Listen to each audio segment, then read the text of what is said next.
In the dead of night, a whisper of poison lingers in the air, turning blooming petals into silent killers. Welcome to the Hollow Garden, Flowers of Death, a chilling Poirot case where beauty hides betrayal. Grab a cup of tea, settle into your seat, and let the mystery unfold. If you're hooked by the twists ahead, hit subscribe. Your support means the world to us. Chapter 1. The Invitation to Thornfield. Manor Hercule Poirot adjusted his perfectly waxed moustache in the reflection of the train window, his little grey cells already buzzing with anticipation. It was a crisp autumn morning in 1935, and the Belgian detective had received an urgent telegram from an old acquaintance, Lady Evelyn Harrington, inviting him to her sprawling estate, Thornfield Manor, nestled in the misty English countryside. "Come at once, my dear Poirot," the message had read. "A shadow falls over my garden, and I fear it brings death." Poirot, ever the lover of puzzles, had packed his valise without hesitation, his sharp eyes gleaming at the promise of intrigue. As the train chugged through rolling hills dotted with sheep and ancient oaks, he pondered the words. What shadow could plague a garden so renowned for its exotic flowers? Lady Harrington was famous among London's elite for her horticultural passions, importing rare blooms from the farthest corners of the empire, orchids from the Amazon, lilies from the Nile, and deadly nightshades that whispered of danger. But Poirot knew better than to assume. Assumptions were the enemy of logic. Upon arrival at the quaint village station, a chauffeur in a crisp uniform awaited him, tipping his hat respectfully. "Monsieur Poirot, Lady Harrington sends her regards. The manor is but a short drive." The car wound through narrow lanes lined with hedgerows, the air thick with the scent of damp earth and fading roses. Thornfield Manor loomed ahead like a Gothic sentinel, its ivy-clad stone walls rising 3 stories high, flanked by manicured lawns that gave way to the infamous Hollow Garden, a sunken paradise of winding paths, marble fountains and flower beds bursting with colour. But even from afar, Poirot sensed an unease. The garden's vibrancy seemed forced, as if masking a deeper rot. Lady Evelyn greeted him at the grand oak doors, her elegant silk gown fluttering in the breeze. She was a woman in her 50s, with silver-streaked hair pinned in a chignon and eyes that held the weight of unspoken secrets. "Poirot, thank heavens you've come," she said, clasping his hands. Her voice was refined but trembled slightly, like a leaf in the wind. "The garden, it's cursed. 3 guests have fallen ill after wandering there. And one, poor Mr. Reginald Voss, died last week. The doctor calls it heart failure. But I know better. It's the flowers. They bring death." Poirot raised an eyebrow, his curiosity piqued. "Madame, explain if you please. What makes you suspect the blooms?" She led him inside to the drawing room, where sunlight streamed through tall windows onto velvet sofas and a roaring fireplace. Over tea served in delicate china cups, Earl Grey with a hint of bergamot, Lady Evelyn unfolded the tale. It began 6 months prior, when she had hosted a garden party to unveil her latest acquisition, a rare collection of tropical plants from a botanist explorer, Dr. Silas Thorne. Among them were the flowers of death, as the locals whispered, exotic specimens with petals that shimmered like jewels but carried potent toxins. "They're beautiful, Poirot," she said, her eyes distant. "But Reginald Voss, a rival collector, argued with me that night. He claimed the plants were unsafe, that their pollen could kill. The next morning, he was found lifeless in the hollow, clutching a wilted bloom." Poirot nodded thoughtfully, sipping his tea. "And the others? Tell me of the illnesses." Lady Evelyn described 2 more incidents. A young maid who fainted after pruning the deadly nightshades, suffering visions and convulsions before recovering, and a visiting artist, Miss Clara Beaumont, who developed a rash and fever after sketching the orchids. "The police dismissed it as coincidence," she added, but I fear sabotage. My husband, Lord Harrington, thinks I'm imagining things, but he's been distant lately, buried in his business affairs." Poirot set down his cup, his mind racing. He requested a tour of the garden, and Lady Evelyn obliged, leading him down stone steps into the hollow. A natural depression in the land, encircled by ancient yew trees that cast long shadows. The air grew heavier here, perfumed with jasmine and something sharper, almost metallic. Paths meandered between beds of vibrant flowers, crimson poppies nodding in the breeze, white lilies standing sentinel, and the infamous exotics in a glass house at the centre. Poirot paused at the spot where Voss had died, marked by a simple stone. "Here, madame?" "Show me exactly." She pointed to a cluster of belladonna plants, their dark berries glistening. He was face down among them. No signs of struggle, but his lips were blue. Poirot knelt, examining the soil with a magnifying glass from his pocket. Tiny footprints, perhaps a woman's shoe, impressed faintly in the earth, overlooked by the authorities. "Interesting," he murmured. "Not all is as it seems." As they walked, Lady Evelyn introduced the household. Her husband, Lord Arthur Harrington, a stern man with a moustache rivaling Poirot's, who greeted them curtly in the library. "Nonsense about poisoned flowers," he grumbled, puffing on a pipe. Voss was old and frail. Then there was the gardener, old Mr. Finch, a weathered soul with soil-stained hands and a limp from the Great War. "I've tended these grounds for 30 years, sir," he said to Poirot. "Never seen the like. Them new plants. They don't belong." The maid, Elsie, a timid girl of 19, avoided eye contact, muttering about ghosts in the petals. And Dr. Thorne himself, the botanist, who resided as a guest, tall, bespectacled, with a passion for his deadly darlings. "Science, Monsieur Poirot," he enthused, showing off a vial of extracted sap. "These toxins could revolutionize medicine if handled properly." Poirot's little grey cells whirred as he pieced together motives. Lady Evelyn confessed her marriage was strained. Lord Harrington had debts from failed investments, and rumours swirled of an affair with Miss Beaumont, the artist. Voss, the deceased, had been a business rival, threatening to expose financial scandals. Even Dr. Thorne eyed the estate covetously, hinting at buying the garden for his research. "Someone is using the flowers as a weapon," Poirot concluded inwardly, but he kept his thoughts veiled, smiling politely. For example, he recalled a similar case in Belgium where hemlock disguised as parsley felled a dinner party. Poison hidden in plain sight. "Madame," he advised, "lock the glass house tonight and invite all to dinner. Observation is key." The chapter wrapped with Poirot retiring to his guest room, overlooking the hollow. As dusk fell, a figure slipped through the shadows below, too fleeting to identify. The detective smiled. The game was afoot. Little did he know.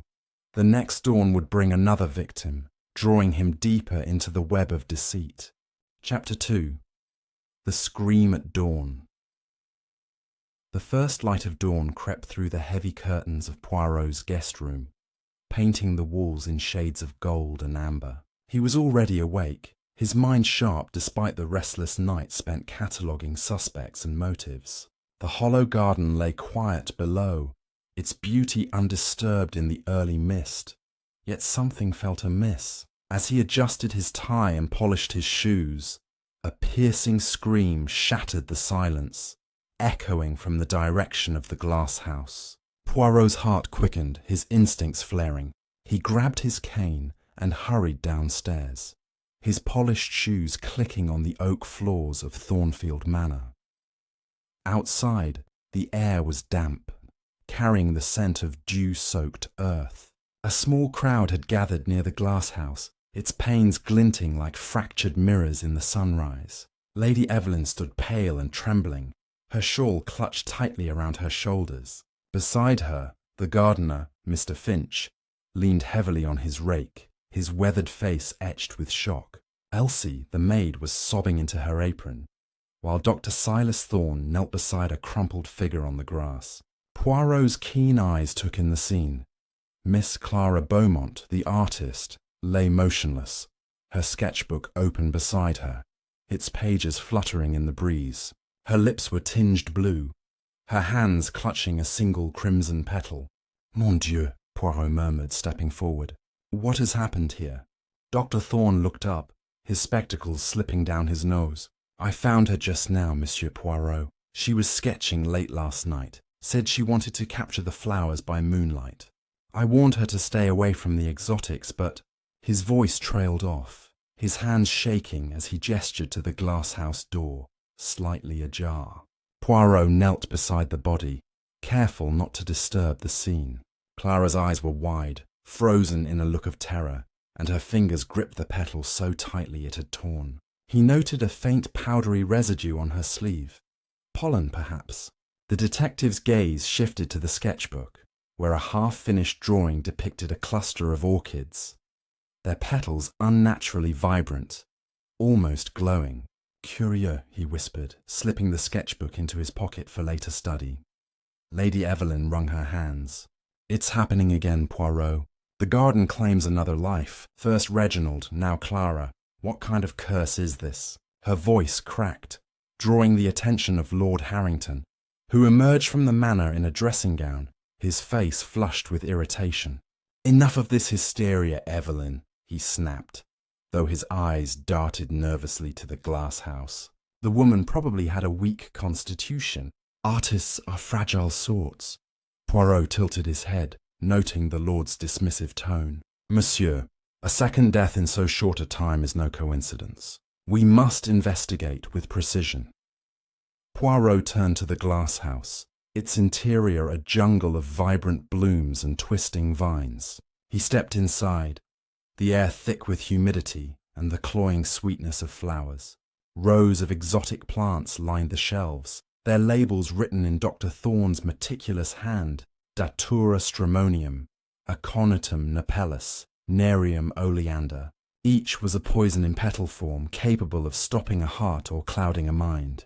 He noticed a broken stem on one plant, a milky sap oozing from the wound.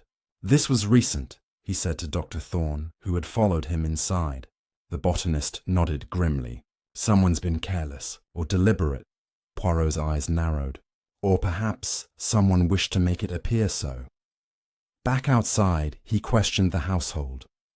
Elsie, still tearful, admitted she'd seen Clara sketching near the glass house at midnight, but swore she'd locked the door as instructed. "I didn't go in, sir, I swear. Them flowers give me the creeps." Mr. Finch, meanwhile, muttered about strange footprints he'd found near the belladonna patch, different from the ones Poirot had spotted the day before. "Too big for a lady's shoe," he said, scratching his chin. "More like a man's boot." Lord Harrington scoffed, insisting he'd been in his study all night, poring over ledgers. Dr. Thorne claimed he'd retired early, exhausted from cataloguing his specimens. Yet Poirot noticed Thorne's cufflinks, engraved with a tiny orchid, were smudged with dirt, as if he'd been handling soil. The detective gathered them in the drawing room, where the morning light cast long shadows across the Persian rug. "Mes amis," he began, pacing slowly, "a pattern emerges. 2 deaths, both linked to the garden, both with signs of poison. But who benefits? And how is the poison administered?" He held up the crimson petal from Clara's hand, twirling it between his fingers. "This is no ordinary flower. It is a clue, non? We must look beyond the obvious." Lady Evelyn gasped, her hand flying to her mouth. "You mean someone is killing deliberately?" Poirot nodded. "Précisément. And I suspect the answer lies not just in the garden, but in the hearts of those who walk its paths." As the household dispersed, Poirot lingered by the fireplace, studying a photograph of the garden party 6 months ago. Clara, radiant in a summer dress, stood beside Lord Harrington, their smiles too close for mere acquaintances. Dr. Thorne, in the background, watched them with a clenched jaw. And there, almost hidden in the crowd, was a figure Poirot hadn't met. A woman in a wide-brimmed hat, her face obscured. "Who is this?" he asked Lady Evelyn, pointing. She frowned, puzzled. I don't recall. A guest, perhaps? So many came that day. Poirot tucked the photograph away, his mind racing. A new player in the game, perhaps? The chapter closed with Poirot standing alone in the garden, the mist curling around his ankles. He plucked a leaf from a nearby plant, careful not to touch its sap, and sealed it in an envelope. The hollow garden was no mere backdrop. It was a stage for murder, and the next act was already unfolding. He felt the weight of unseen eyes watching from the shadows, and his little grey cells hummed with the thrill of the chase. Chapter 3. The hidden journal Hercule Poirot stood in the library of Thornfield Manor, the scent of old leather and polished wood mingling with the faint tang of pipe smoke. Morning sunlight filtered through the tall windows, illuminating shelves that stretched to the ceiling, crammed with botanical texts and dusty ledgers. The events of dawn, Clara Beaumont's death in the garden, had left the household on edge, and Poirot sensed the truth lay buried in details yet uncovered.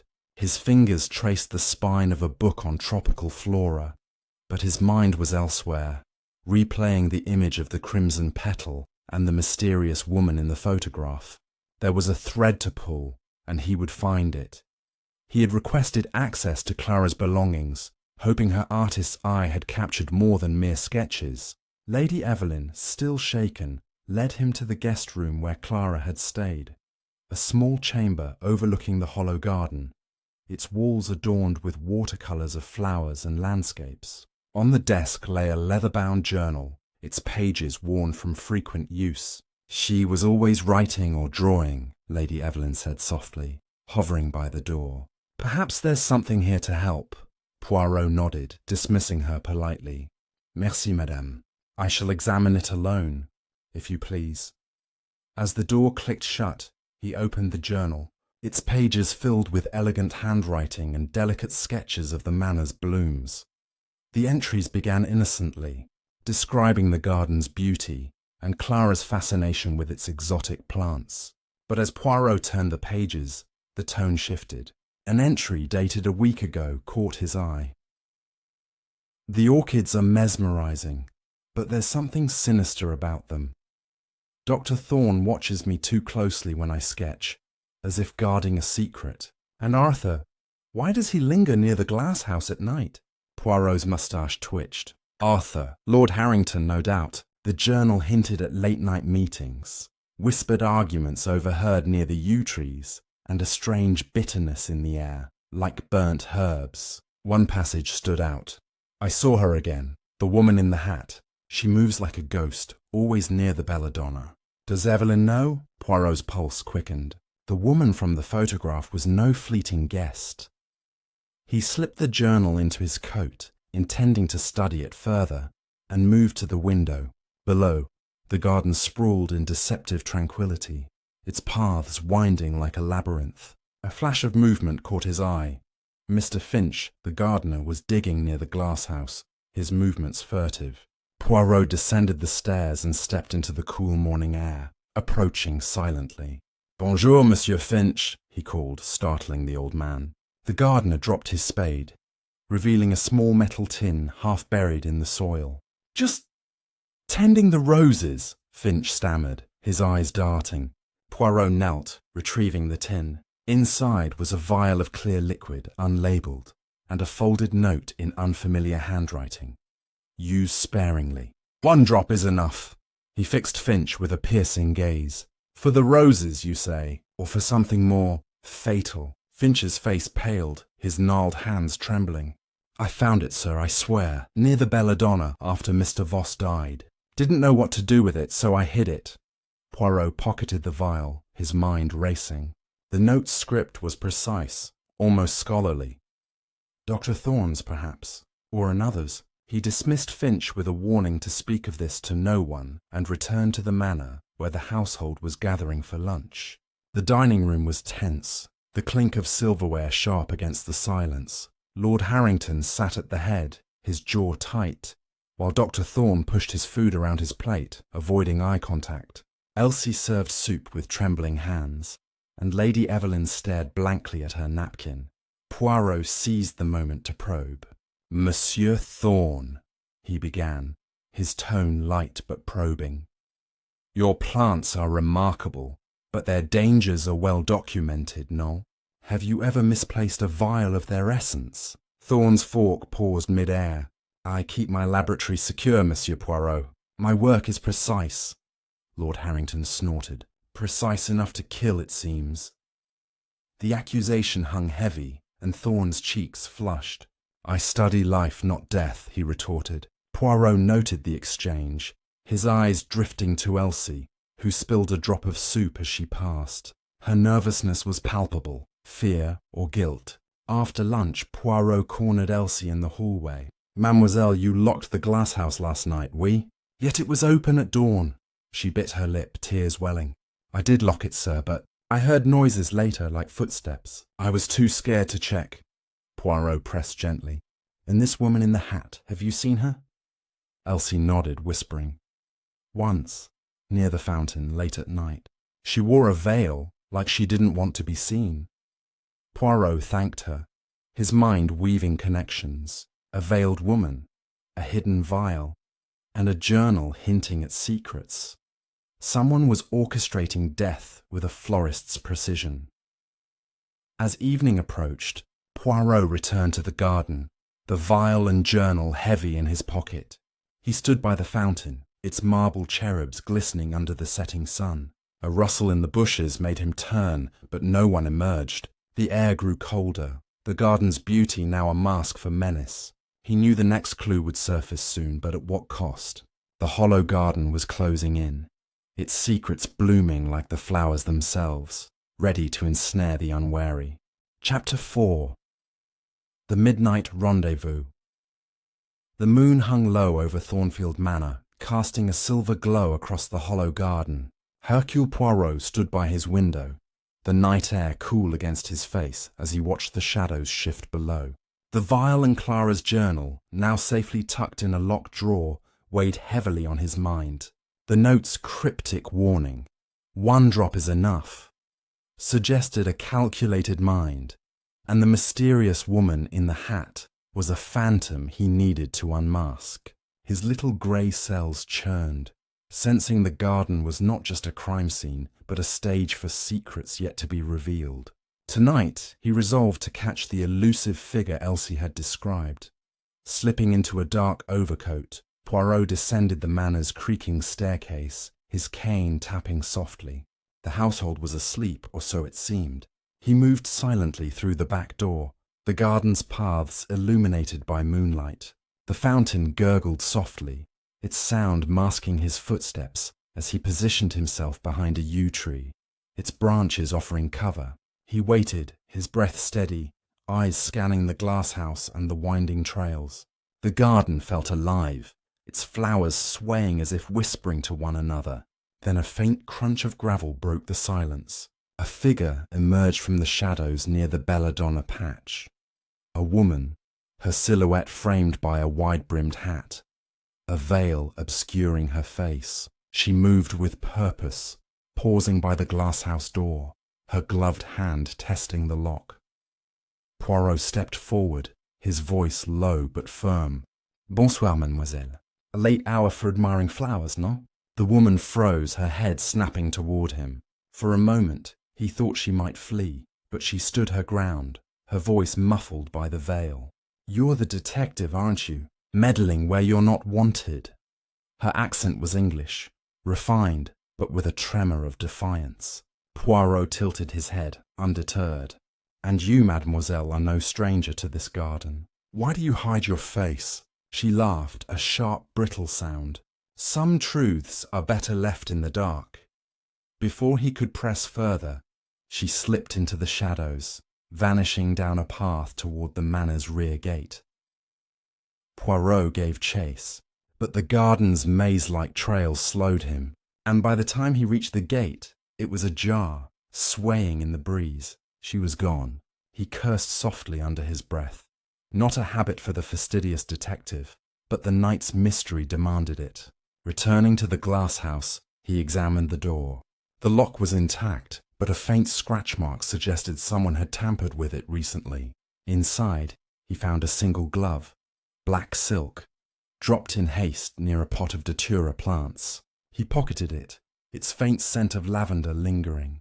A clue, but to whom? At breakfast, the manor buzzed with unease. Lady Evelyn, pale and drawn, barely touched her toast, while Lord Harrington grumbled about the damned detective stirring trouble.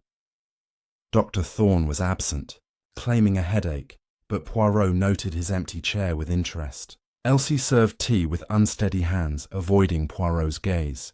He decided to test the waters. "Madame," he said to Lady Evelyn, "last night I encountered a woman in the garden, veiled and secretive. Do you know of such a visitor?" The room stilled. Lady Evelyn's cup clattered against its saucer. "A woman? No, We've had no guests since Clara." Lord Harrington's eyes narrowed. "You're seeing ghosts now, Poirot. This place is getting to you." Undeterred, Poirot visited Dr. Thorne's makeshift laboratory in the manor's east wing. A cluttered room filled with vials, microscopes, and pressed flowers. Thorne was there, adjusting a burner under a bubbling flask. "Monsieur Poirot, what brings you here?" he asked, his tone guarded. Poirot held up the glove. "This was found near your plants. Do you recognize it?" Thorne's face remained impassive, but his fingers twitched. "Many wear gloves in the garden. The plants are dangerous, as I've said." Poirot smiled thinly. "Indeed. Yet this glove was left by someone who fled my questions. Curious, no?" Leaving Thorne, Poirot sought out Mr. Finch, finding him pruning roses near the fountain. The old gardener's eyes widened at the sight of the glove. "Seen one like that before," he muttered. "Month ago, near the gate. Thought it was a guest's, but no one claimed it." Poirot pressed him about the veiled woman. Finch hesitated, then whispered, "Heard rumours of a lady visiting the manor at night, back when Voss was alive. Never saw her face, but she always went to the glass house." Poirot's mind raced. A recurring visitor tied to both deaths. He thanked Finch and returned to Clara's journal, rereading her cryptic note about the woman and Lord Harrington's late-night wanderings. As dusk fell, Poirot gathered the household in the drawing-room, his demeanour calm but commanding. "Mes amis, the garden hides more than poison. Someone moves in its shadows, leaving clues. A glove, a note, a death. I urge you to speak what you know, before another falls." Silence followed, broken only by the crackle of the fire. Lord Harrington shifted uncomfortably. Lady Evelyn twisted her rings, and Thorne stared at the floor. Elsie, clearing the tea tray, dropped a spoon, her face flushed. Poirot watched them all, knowing the truth was close, yet veiled like the woman herself. The night had revealed a player in this deadly game, but her role and her face remained a mystery, pulling him deeper into the garden's dark heart. Chapter 5. The Poisoned Chalice. Hercule Poirot sat in the dim light of his guest room, the black silk glove resting on the desk before him, its lavender scent a faint echo of the garden's mysteries. The encounter with the veiled woman had sharpened his focus, but the threads of the case, Clara's journal, the vial of poison, the tampered lock, still refused to weave into a clear pattern. Outside, the hollow garden lay silent under a blanket of fog, its flowers veiled as surely as the woman who haunted its paths. Poirot knew the next move in this deadly game was near, and he resolved to force the killer's hand. The morning brought a tense breakfast. The household gathered in the dining room under the weight of unspoken suspicions. Lady Evelyn's eyes were red-rimmed, her composure fraying, while Lord Harrington sipped his coffee with forced calm, his fingers drumming on the table. Dr. Thorne, now present, spoke little, his gaze fixed on a botanical journal as if it held answers. Elsie moved like a ghost, serving toast and marmalade with mechanical precision. Poirot observed them all, his mind cataloguing every glance, every pause. He decided to stir the pot. "Mes amis," he announced, setting down his cup. "Last night's intruder left a glove, but also a question. Who among us knows the garden's secrets best? The one who tends it, perhaps, or the one who studies its poisons?" The room bristled. Dr. Thorne's jaw tightened. If you're implying I'm involved, Monsieur Poirot, I assure you my work is scientific, not criminal. Lord Harrington scoffed. This is absurd. You're chasing shadows while we're all trapped in this farce. Lady Evelyn's voice was sharp. Enough, Arthur. 2 people are dead. Poirot is our only hope. The detective noted her defense, but also her trembling hands. Was it fear for her life or something deeper? He excused himself, claiming a need to inspect the garden. But his true aim was to search Dr. Thorne's laboratory more thoroughly. The East Wing laboratory was a maze of glassware and specimens, the air thick with the bitter tang of chemicals. Poirot moved carefully, examining shelves lined with labelled vials, toxins extracted from the garden's deadly blooms. A small notebook caught his eye, tucked behind a microscope. Its pages listed experiments, but one entry stood out, a formula for a colourless, odourless poison derived from oleander, capable of mimicking heart failure. Beside it was a date, the day before Reginald Voss's death. Poirot's pulse quickened. Had Thorne been reckless, or was this evidence planted? He pocketed the notebook, replacing it with a blank one to avoid suspicion, and left the room. Outside, he found Mr. Finch near the fountain, cleaning his tools. The old gardener's eyes flicked nervously to the glass house. Monsieur Finch, Poirot said, you spoke of a woman visiting at night. Did she ever carry anything, a bag perhaps, or a vial? Finch hesitated, then nodded. Once I saw her with a small case like a doctor's kit. Thought it odd for a lady. Poirot filed this away, his suspicions circling back to the veiled woman. He returned to the manor, intending to confront Thorne, but a commotion stopped him short. Elsie stood in the hallway, pale as death, clutching a silver tray. A glass chalice lay shattered at her feet, its contents staining the rug with a faint green tint. Monsieur Poirot, she gasped. It was for Lady Evelyn's tea. I tasted it, just a sip, and my tongue's gone numb. Poirot knelt, sniffing the liquid without touching it. The faint scent of bitter almonds confirmed his fear. Cyanide, or something akin to it. He sent Elsie to rest, instructing her to drink water and stay calm, then summoned the household. Lady Evelyn clutched her throat, horrified. Someone tried to poison me? She whispered. Lord Harrington's face darkened. This is madness. Who would dare? Thorne, arriving late, seemed shaken, his hands fidgeting with his cufflinks. Poirot's eyes narrowed. The question, monsieur, is not who would dare, but who had the means. A poisoner walks among us. He led them to the drawing room, where he produced the notebook. Dr. Thorne, this details a poison matching Mr. Voss's symptoms. Care to explain? Thorne paled. That's my research, yes, but I never used it. Someone must have taken it. Poirot turned to the others. And this chalice, meant for Madame Evelyn. The killer grows bold, no? But they have made a mistake. He held up a shard of glass, where a faint fingerprint smudged the surface. We shall see who this belongs to. The household exchanged uneasy glances, each suspecting the other. Poirot knew the fingerprint might be a dead end. Gloves were common here, but the threat had rattled the killer's composure. As night fell, Poirot stood by the fountain, the chalice incident replaying in his mind. The garden's shadows seemed to pulse with intent, the flowers watching like silent conspirators. He sensed the veiled woman was key, her presence tying the deaths to the poison's source. But who was she, and why target Lady Evelyn now? The answer lay closer than he realized, hidden in the manor's walls, waiting to bloom like a deadly flower in the morning light. Chapter 6. The Shadow of Motive. The morning mist clung to the hollow garden, shrouding Thornfield Manor in an eerie hush. Hercule Poirot stood in the drawing room, the shard of the poisoned chalice glinting in his hand under the chandelier's light. The attempt on Lady Evelyn's life had shifted the game, exposing the killer's desperation. The fingerprint on the glass was faint, likely useless without proper equipment, but its presence had unnerved the household. Poirot's little grey cells hummed, piecing together the veiled woman, the oleander formula, and the growing web of deceit. He knew the motive was the key, and today he would dig deeper into the hearts of those who walked the manor's halls. At breakfast, the tension was palpable. Lady Evelyn sat rigidly, her tea untouched, while Lord Harrington glowered at his plate, his usual bluster subdued. Dr. Thorne fidgeted with his napkin, his eyes darting to the door as if expecting an escape.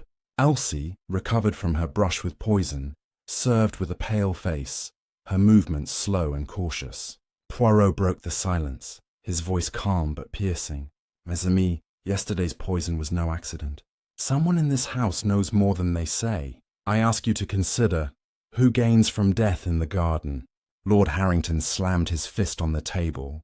Enough riddles, Poirot. If you've proof, name the culprit. Poirot smiled thinly. Patience, monsieur. The truth reveals itself in time. Seeking answers, Poirot requested Lord Harrington's financial records, suspecting the man's debts might hold clues. In the library, Harrington reluctantly handed over a ledger, his jaw tight. Business troubles, nothing more, he muttered. The pages told a different story. Failed investments in colonial ventures, loans unpaid, and a recent sale of land to a botanical society, headed by none other than Dr. Thorne. Poirot raised an eyebrow. You sold land to Monsieur Thorne? For his research, perhaps? Harrington's face reddened. A coincidence. He offered a fair price. But Poirot noted the dates. The sale occurred days before Reginald Voss's death. Was Voss's rivalry a threat to this deal? Next, Poirot sought out Elsie in the kitchen, where she peeled potatoes with trembling hands. Mademoiselle, he said gently, you heard footsteps the night of Clara's death. Have you recalled anything more? She hesitated, then whispered. I saw a shadow by the glass house, sir. Not the veiled lady, but someone taller, in a long coat. I thought it was Lord Harrington, but I couldn't be sure. Poirot's mind flashed to the footprints Finch had mentioned. Large, like a man's boot. He thanked her and moved to the garden, where Finch was raking leaves near the yew trees.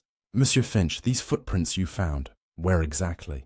The gardener pointed to a patch near the fountain, now smoothed over by his rake. Gone now, sir, but they led to the manor's back door. Poirot frowned. Evidence was slipping through his fingers like sand. In the afternoon, he confronted Dr. Thorne in the laboratory, holding up the notebook with the oleander formula. This was found in your possession, monsieur, yet you claim innocence. Tell me, what did you stand to gain from the garden's land? Thorne's eyes widened, then narrowed. I wanted a research station, nothing more. Voss opposed it. He called my work reckless. But I didn't kill him. Poirot noted the botanist's clenched fists, the dirt still caked under his nails. And Clara, did she know too much? Thorne shook his head. She was curious, always sketching, asking questions, but harmless. Poirot left, unconvinced, his thoughts circling the land deal and its ties to the deaths. As evening fell, he joined Lady Evelyn for tea in the conservatory, hoping to probe her strained marriage. Madame, your husband's finances are troubled, yet he sold land to Dr. Thorne. Did you approve? She sighed, her fingers twisting a lace handkerchief. Arthur keeps me in the dark. He's changed, distant, secretive. I thought it was the debts, but now... Her voice trailed off, her eyes fixed on the garden. Poirot followed her gaze, spotting a flicker of movement near the glass house. A tall figure in a coat, too fleeting to identify. He excused himself, hurrying outside, but the figure had vanished, leaving only a crushed leaf of nightshade on the path. Back in his room, Poirot spread out his clues. The glove, the vial, the notebook, Clara's journal, and now the nightshade leaf. The motives were crystallizing: greed, betrayal, perhaps revenge. But the killer's identity remained elusive. The veiled woman was a spectre, but the tall figure suggested another player, perhaps working in tandem. The garden's poisons were tools, but the true weapon was human ambition. As the manor settled into an uneasy night, Poirot felt the noose tightening, not just around the killer, but around the next victim, waiting in the shadows of the hollow. Chapter 7. The Unseen Hand. The dawn broke grey and heavy over Thornfield Manor, the hollow garden shrouded in a mist that seemed to pulse with secrets. Hercule Poirot stood at the edge of the sunken garden, the crushed nightshade leaf from the previous evening tucked into an envelope in his pocket. The tall figure he had glimpsed, coupled with Elsie's account, and the financial ties between Lord Harrington and Dr. Thorne, pointed to a conspiracy deeper than a single killer. His little grey cells buzzed with the certainty that the next clue would force the unseen hand to reveal itself, if only he could provoke it. In the dining room, the household gathered for a strained breakfast. Lady Evelyn's hands shook as she poured tea, her eyes darting to the windows overlooking the garden. Lord Harrington sat stiffly, his usual bluster replaced by a grim silence. Dr. Thorne, sipping coffee, avoided Poirot's gaze, while Elsie moved like a shadow, her face pale from the lingering effects of the poisoned chalice. Poirot chose his moment carefully, setting down his fork with a deliberate clink. "Mes amis," he said, his voice steady, "the garden's poisons are but tools. The true crime lies in intent. Someone here knows who moves in the shadows. A tall figure seen last night. Speak now, or the truth will find you." The room froze, eyes flicking between faces, but no one spoke. Lord Harrington's knuckles whitened around his cup, and Thorne's spoon clattered against his saucer. Poirot decided to press further, seeking the veiled woman's identity. He visited the manor's attic, where old guest logs and correspondence were stored in dusty trunks. Sifting through yellowed papers, he found a record of the garden party 6 months prior.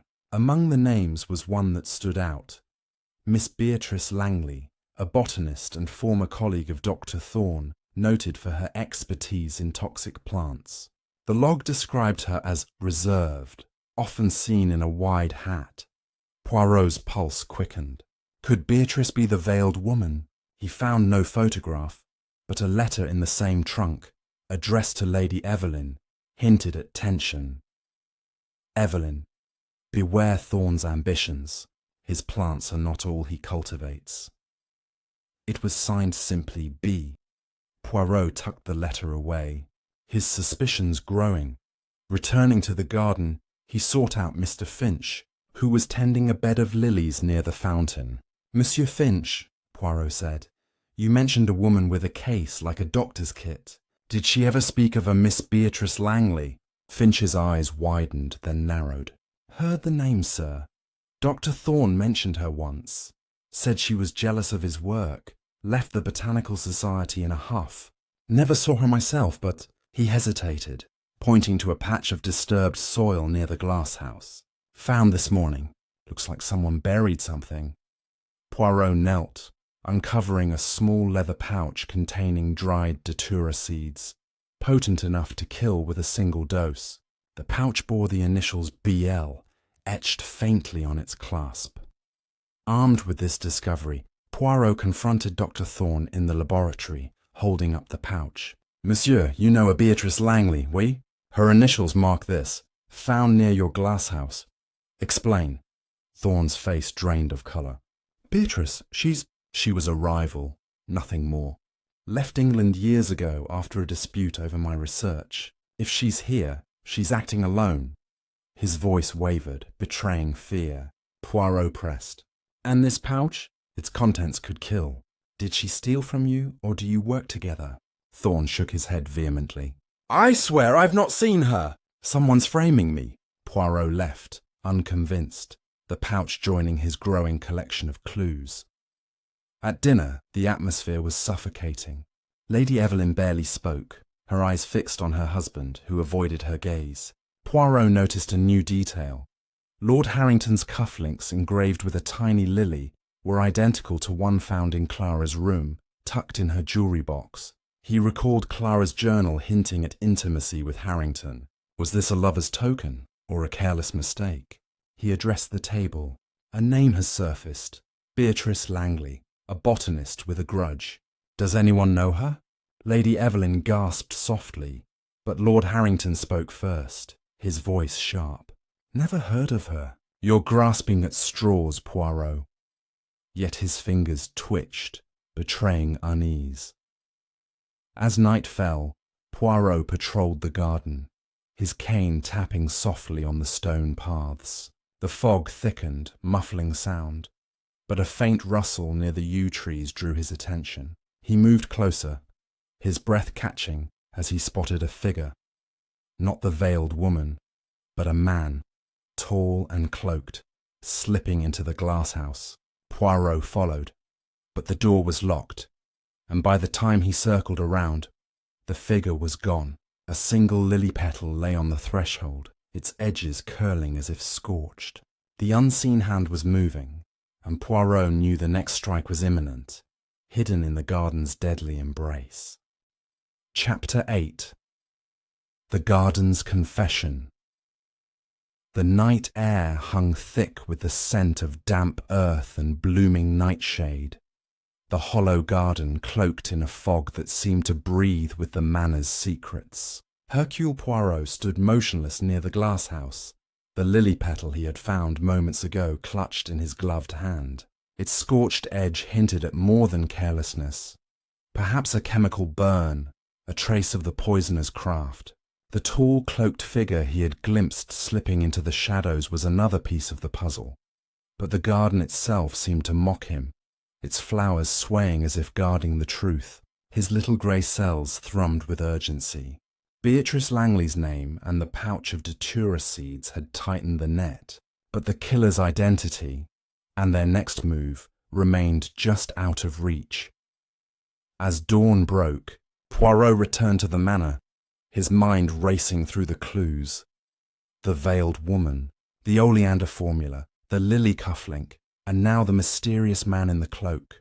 He resolved to confront the household directly, forcing the truth into the open. At breakfast, the dining room was a tableau of tension. Lady Evelyn sat at the far end, her face pale as porcelain, her fingers twisting a silver bracelet etched with tiny flowers. Lord Harrington, his eyes bloodshot from sleeplessness, tore at a piece of toast with unnecessary force. Dr. Thorne, usually meticulous, had a stain of ink on his shirt cuff, suggesting a late night in his laboratory. Elsie, serving eggs with a trembling hand, flinched at every sudden sound. Poirot took his seat, his demeanour calm, but his eyes sharp as a hawk's. "Mes amis," he began, his voice cutting through the clatter of cutlery. "The garden has spoken again. A petal, scorched and left at the glasshouse, tells me the killer grows reckless. And a name, Beatrice Langley, haunts these grounds. I ask you plainly, who has seen this woman, and what does she seek?" The silence was deafening. Lady Evelyn's bracelet slipped from her fingers, clinking against her plate. "Beatrice?" she whispered, her voice barely audible. I thought she was gone. She visited years ago, a friend of Silas's, but left after a quarrel." Dr. Thorne's head snapped up, his glasses glinting. "She was no friend, Evelyn. She sabotaged my work, accused me of stealing her research. If she's here, she's dangerous." Lord Harrington snorted, his voice thick with disdain. "More of your botanical nonsense, Thorne. This Langley woman is a fiction, Poirot. You're chasing ghosts." But Poirot caught the flicker of fear in Harrington's eyes, a crack in his bravado. Elsie, clearing a plate, hovered longer than necessary, her gaze darting to her employer. Poirot made a mental note. She knew something, perhaps too frightened to speak. Determined to uncover Beatrice's role, Poirot visited the village post office, a quaint stone building a mile from the manor. The postmaster, a wiry man with spectacles perched on his nose, recalled a woman matching Beatrice's description sending parcels weeks ago. "Wore a big hat, veiled-like," he said, rifling through a logbook. "Posted letters to London, addressed to a botanical society. Paid in cash, didn't talk much." Poirot's interest piqued. "And these parcels, what were they?" The postmaster shrugged. "Small boxes, sealed tight. Smelled odd, like herbs or medicine." Poirot thanked him, his mind racing. Was Beatrice smuggling poisons or something else? Back at the manor, Poirot sought out Mr. Finch, finding him in the potting shed, surrounded by sacks of soil and pruning shears. The old gardener's hands shook as he sharpened a blade, his eyes avoiding Poirot's. "Monsieur Finch," the detective said, holding up the scorched petal. "This was left deliberately. Have you seen anyone burning plants, perhaps to extract their essence?" Finch's face tightened, his voice low. "Not burning, sir, but I caught Dr. Thorne once, distilling something in the glasshouse. Said it was for his experiments, but it smelled foul, like death."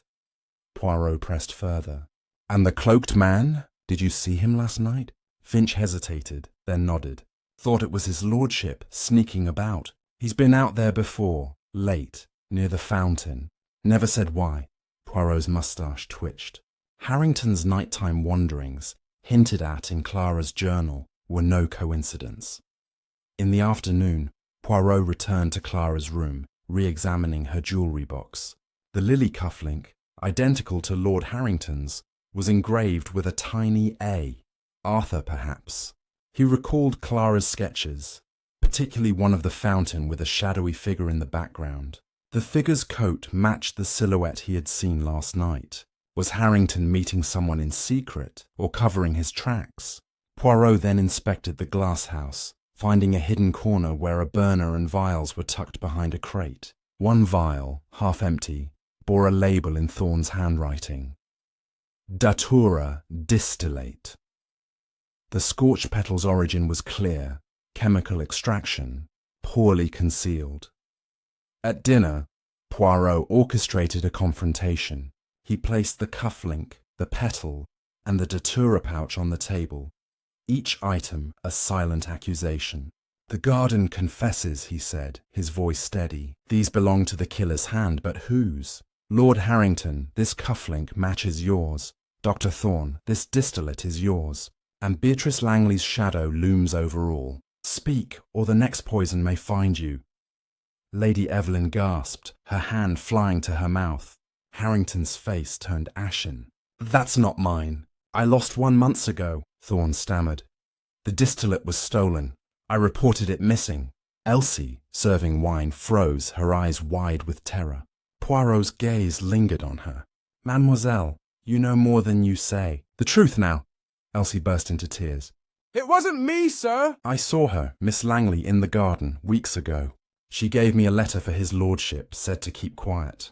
I didn't know it was dangerous." Poirot's heart raced. "Where is this letter?"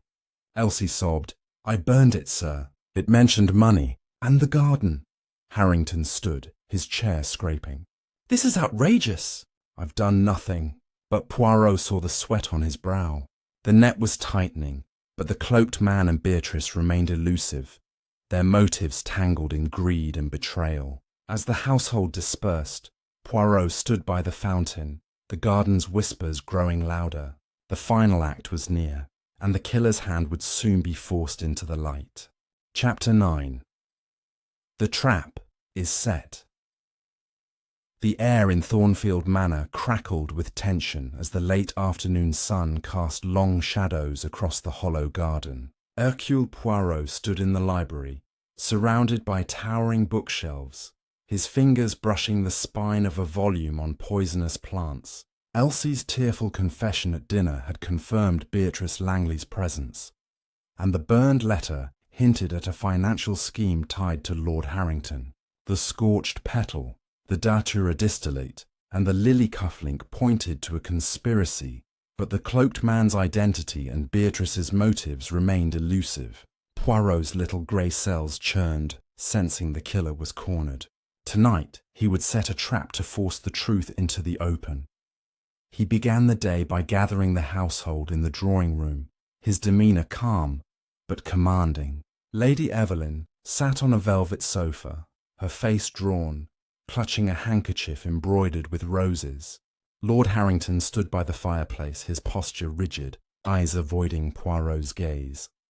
Dr. Thorne perched on a chair, his fingers nervously adjusting his glasses, while Elsie lingered by the door, her apron twisted in her hands. "Mes amis," Poirot said, pacing slowly. "The garden has claimed 2 lives, and a third was nearly lost. A woman, Beatrice Langley, moves among us, and a man in a cloak aids her. Tonight I propose a test. We shall gather in the glass house at midnight, where the flowers will witness the truth. Lady Evelyn gasped. The glass house? It's dangerous! Harrington scoffed. This is theatrical nonsense, but Poirot's eyes gleamed. Précisément, monsieur. The guilty fear the stage. In preparation, Poirot enlisted Mr. Finch's help, meeting him in the potting shed where tools hung in neat rows. Monsieur Finch, he said, tonight you will lock all exits from the garden except the glass house door. Watch from the yew trees, but do not interfere. Finch nodded, his weathered face grim. I'll do it, sir, but be careful. Them flowers don't forgive. Poirot then visited the glass house, arranging a table at its centre with a decoy, an empty vial labelled oleander essence, placed to draw the killer's attention. He hid a small mirror behind a potted datura, angled to reflect anyone approaching the table. The trap was simple but precise, designed to exploit the poisoner's desperation. As evening fell, Poirot studied Beatrice's letter to Lady Evelyn, found in the attic. Its warning about Thorne's ambitions suggested a deeper rivalry. He cross-referenced it with Clara's journal, noting an entry about overhearing Thorne and Harrington arguing over land and legacy. The pieces clicked. The garden's land, sold to Thorne, was the heart of the motive, but was Beatrice an accomplice or a puppet master? Poirot suspected she was close, perhaps hiding in the village. He sent a telegram to the postmaster, requesting any new sightings of the veiled woman, and received a reply. Woman in hat seen at inn, left this morning. No name given. She was circling, waiting for her moment. At dinner, the household was restless. Harrington drank heavily, his words slurring as he dismissed Poirot's plan. You're wasting our time, detective. Thorne, pale, picked at his food, while Lady Evelyn whispered to Poirot, I found something. A key, hidden in Arthur's desk. It's not for the manor. Poirot's interest sharpened. Show me, madame. She produced a small brass key, engraved with a lily. It matched the cufflink's design, tying Harrington to Clara's secrets. Keep this safe, Poirot instructed, slipping it into his pocket. He sensed Harrington's role was more than financial, perhaps a betrayal of love or trust. As midnight approached, the household gathered in the glass house, its air thick with the cloying scent of exotic blooms. Moonlight filtered through the panes, casting eerie patterns on the stone floor. Poirot stood by the table, the decoy vial gleaming under a lantern. Tonight, he declared, we tempt the killer. This vial, they will think, holds their secret. Let us see who reaches for it. The group stood in uneasy silence, the only sound the drip of condensation from the glass roof. Poirot's eyes flicked to the mirror, watching for movement. A shadow shifted near the datura plants. Tall, cloaked, unmistakable. He held his breath, but before he could act, a scream pierced the air. Elsie collapsed, clutching her throat, a spilled cup of tea at her feet. Poirot rushed to her side, checking her pulse. She was alive, but gasping, her lips tinged blue. Quickly, water! He ordered. Thorne fumbled for a jug, while Lady Evelyn sobbed. Harrington stood frozen, his face a mask of shock. Poirot sniffed the cup, bitter almonds again. The trap had worked, but not as planned. The cloaked figure had vanished, but a scrap of fabric, torn from a coat, lay near the door. Poirot pocketed it, his mind racing. The killer had struck under their noses, but the trap had revealed their panic. As Elsie was carried to her room, Poirot stood alone in the glass house, the flowers whispering their final secrets. The stage was set for the last act, and the killer's mask would soon fall. Chapter 10. The Bloom of Truth. The hollow garden lay bathed in the pale light of dawn, its flowers standing sentinel as if mourning the secrets they had guarded. Hercule Poirot stood in the drawing-room of Thornfield Manor, the household assembled before him, their faces etched with fear and suspicion. Elsie's collapse in the glass-house the previous night, poisoned by a tainted cup of tea, had pushed the killer to the edge, and Poirot knew the time had come to unveil the truth. His little grey cells had woven the clues together: the veiled woman, the cloaked figure, the lily cufflink, the datura pouch, and the scorched petal, into a tapestry of betrayal and greed. He held the brass key from Lady Evelyn's discovery, its lily engraving glinting under the chandelier, and prepared to lay bare the heart of the mystery. "Mes amis," Poirot began, his voice steady and commanding, "the Hollow Garden has been a stage for murder, its flowers the tools of a cunning mind. 2 are dead, Reginald Voss and Clara Beaumont, and Elsie nearly joined them. But the truth, it blooms at last." He paced slowly, his eyes locking onto each face. Lady Evelyn, clutching her handkerchief, Lord Harrington, his jaw tight, Dr. Thorne, pale behind his glasses, and Elsie, recovered but trembling in a corner. Mr. Finch stood by the door, his weathered hands clasped tightly. "Let us unravel the threads," Poirot continued, "and name the killer." He held up the datura pouch, its BL initials stark against the leather. Beatrice Langley, a botanist with a grudge, was no phantom. She was here, her presence confirmed by the postmaster and Elsie's confession. But Beatrice was not the mastermind, merely a pawn. He turned to Dr. Thorne.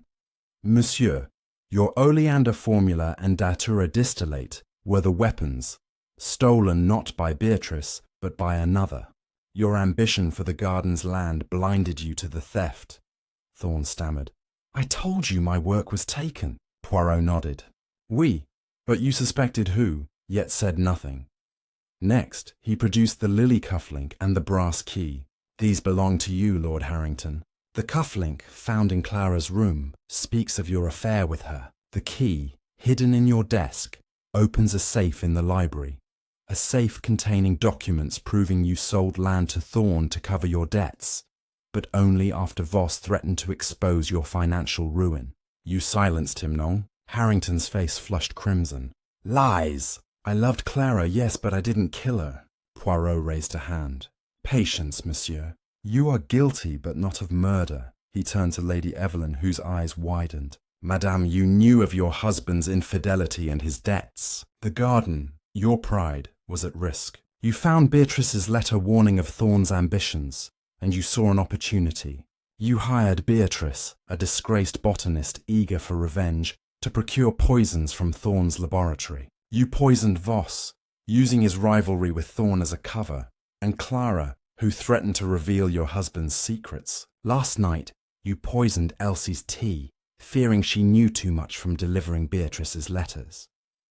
Evelyn's handkerchief fell, her voice a whisper. How could you know?" Poirot held up the scorched petal and the torn fabric.